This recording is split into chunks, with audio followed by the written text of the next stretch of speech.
Bismillahirrahmanirrahim. Assalamualaikum warahmatullahi wabarakatuh. Kami dari kelompok 5 di sini akan mempresentasikan mata kuliah perancangan dan pengembangan kurikulum di topik 6 dalam ruang kolaborasi. Materi yang akan disampaikan yaitu implementasi pembelajaran dalam UBD dalam kegiatan aktivitas pembelajaran. Baik, sebelum mempresentasikan materi, izinkan kami untuk memperkenalkan diri.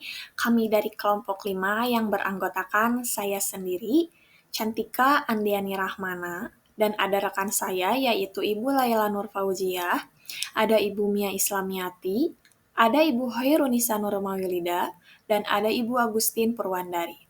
Berikut penyampaian dari kelompok kami. Baik, selanjutnya ada tindakan-tindakan guru dan kegiatan peserta didik dalam pembelajaran.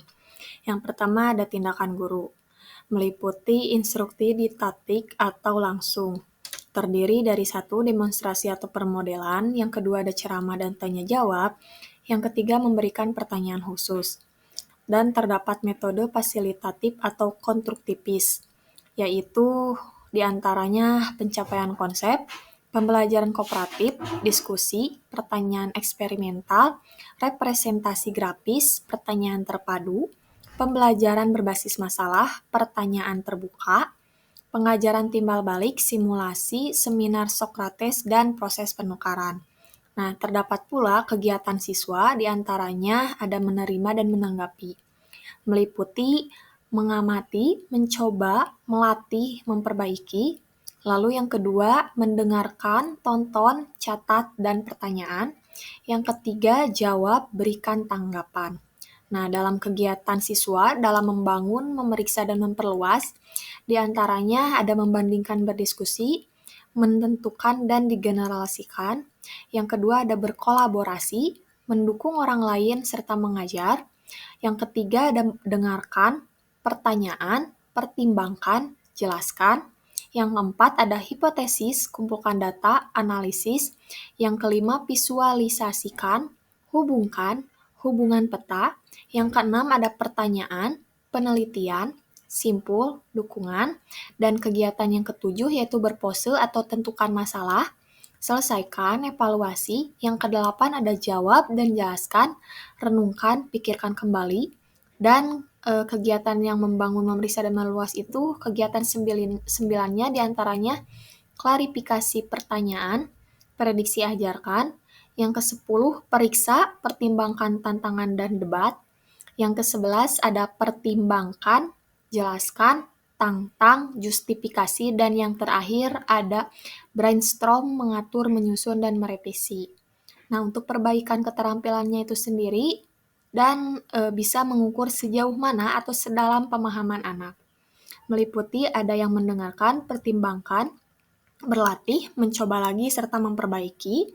Dan yang kedua itu merevisi, mencerminkan, serta memperbaiki atau mendaur ulang. Mungkin itu tugas yang kelompok kami akan sampaikan. Selanjutnya akan dijelaskan oleh rekan saya. Baik, selanjutnya yaitu ada tindakan-tindakan yang dilakukan guru dan kegiatan peserta didik dalam pembelajaran. Nah, untuk yang pertama yaitu ada tindakan guru. Nah, dalam tindakan guru itu terbagi menjadi 3 kegiatan. Kegiatan pertama yaitu ada instruksi didaktif atau instruksi langsung. Nah, instruksi langsung ini terbagi menjadi 3 bagian lagi. Yang pertama yaitu ada demonstrasi atau pemodelan, yang kedua ada ceramah dan tanya jawab, yang ketiga itu ada memberikan pertanyaan khusus. Kemudian kegiatan yang kedua yaitu ada metode fasilitas atau konstruktivis. Nah, metode kegiatan yang kedua ini terbagi menjadi beberapa bagian lagi ya. Yang pertama yaitu ada pencapaian konsep, yang kedua itu pembelajaran kooperatif, yang ketiga ada diskusi, keempat pertanyaan eksperimental, yang kelima ada presentasi grafis, yang keenam ada pertanyaan terpadu, yang ketujuh ada pembelajaran berbasis masalah, yang kedelapan ada pertanyaan terbuka, yang kesembilan ada pengajaran timbal balik, kemudian yang kesepuluh ada simulasi, misalnya itu bisa memberikan uji coba tiruan, dan yang terakhir ada seminar Sokrates proses penulisan. Kemudian kegiatan yang ketiga yaitu ada pelatihan yang terbagi menjadi dua bagian. Yang pertama ada umpan balik dan pembinaan, dan yang kedua ada praktek terpadu. Baik, selanjutnya yaitu ada kegiatan siswa. Nah, sama halnya seperti di slide sebelumnya, kegiatan siswa ini terbagi menjadi tiga kegiatan. Yang pertama yaitu ada menerima, dan menanggapi. Nah, pada kegiatan pertama ini terbagi menjadi tiga lagi. Yang pertama itu mengamati, mencoba, berlatih, dan memperbaiki. Kemudian yang kedua itu mendengarkan, menonton, mencatat, kemudian memberikan pertanyaan. Dan yang ketiga itu menjawab, memberikan tanggapan. Kemudian kegiatan yang kedua yaitu ada membangun, memeriksa, dan memperluas. Nah, pada kegiatan kedua ini terbagi menjadi 12 kegiatan lagi. Yang pertama yaitu membandingkan, binduksi, kemudian tentukan, dan digeneralisasikan. Kemudian yang kedua itu berkolaborasi, mendukung orang lain, kemudian mengajar.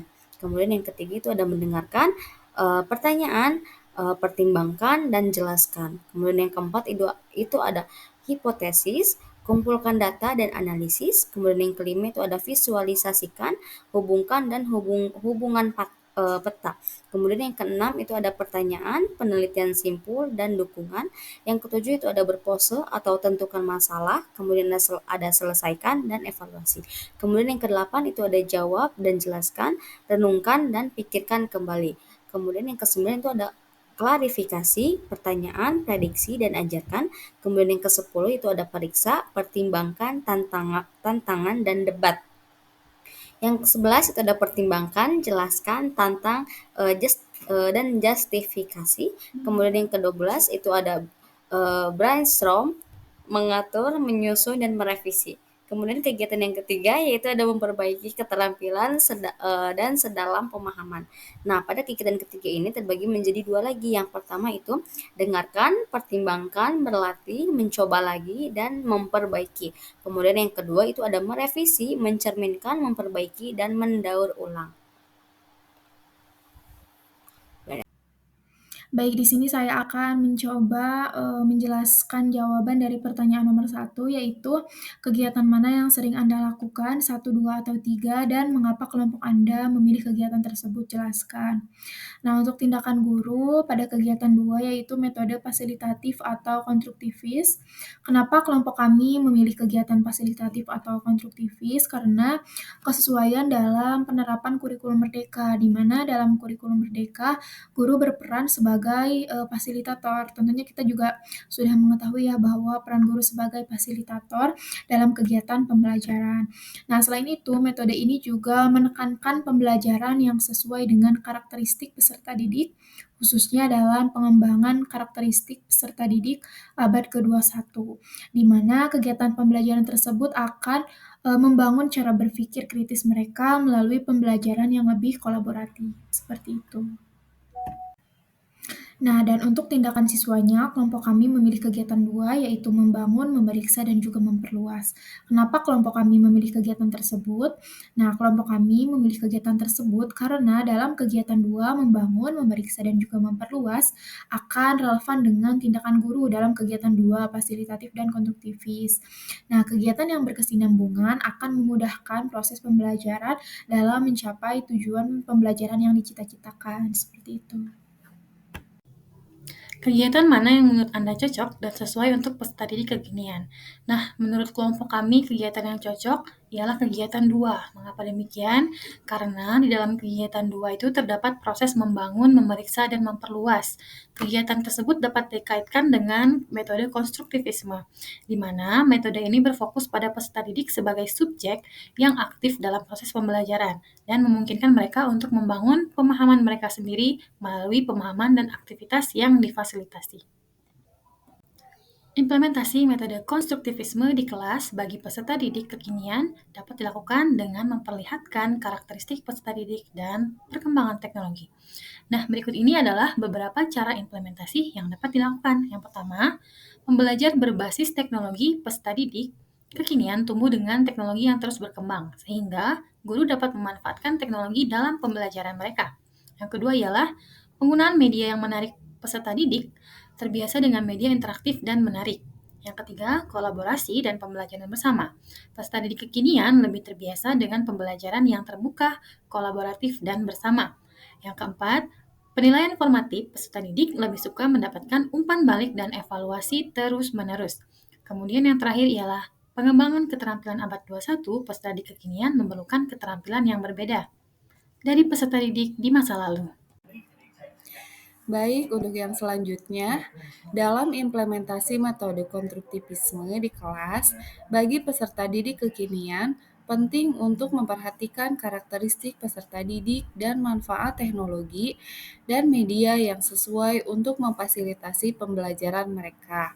Guru juga harus memfasilitasi pembelajaran bersama dan pengembangan keterampilan abad 21 untuk mempersiapkan peserta didik kekinian untuk masa depan yang semakin kompleks dan dinamis. Baik, sekian pemaparan dari kelompok kami. Mohon maaf apabila ada kesalahan. Wassalamualaikum warahmatullahi wabarakatuh.